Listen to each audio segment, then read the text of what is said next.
April fool day এর ইতিহাস জানতে গেলে ভিডিওটি দেখুন। আসলে কিন্তু একটা মস্ত বড় ভুল থেকে শুরু হয়েছিল এপ্রিল ফুলস ডে। ১৬০০ শতকে ইউরোপে ক্যালেন্ডার পাল্টানোর সিদ্ধান্ত নেওয়া হয় জুলিয়ান থেকে গ্রেগরিয়ান ক্যালেন্ডার। জুলিয়ান ক্যালেন্ডার অনুযায়ী নতুন বছর শুরু হতো এপ্রিল মাস থেকে, কিন্তু এই নতুন গ্রেগরিয়ান ক্যালেন্ডার অনুযায়ী নতুন বছর শুরু হচ্ছে জানুয়ারি থেকে। কিন্তু তখন তো আর স্মার্টফোন ছিল না, তাই অনেকে কিন্তু এই পরিবর্তনের ব্যাপারে জানতেই পারেনি। স্বাভাবিকভাবেই তারা 1 এপ্রিলেই নিউ ইয়ার সেলিব্রেট করলো, আর তারপর থেকে শুরু হয় তাদেরকে নিয়ে ট্রলিং। তাদের ট্রল করে বলা হতো এপ্রিল ফুলস। বাকিরা তাদের বিভিন্ন রকম প্র্যাঙ্ক মজার গিফট পাঠাতে থাকলো এবং 1 এপ্রিল নিউ ইয়ার পার্টির ফেক ইনভিটেশন পাঠিয়ে প্র্যাঙ্ক করতে লাগলো।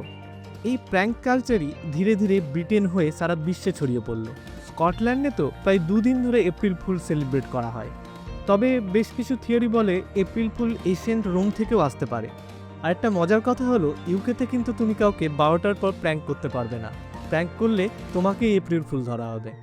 এই ভিডিওটা তাকেই পাঠাও যে কখনো না কখনো তোমাকে বোকা বানিয়ে প্র্যাঙ্ক করেছে।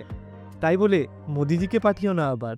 हिंदुस्तान के एक गरीब आदमी को मुफ्त में 15-20 लाख रुपए यूं ही मिल जाएगा।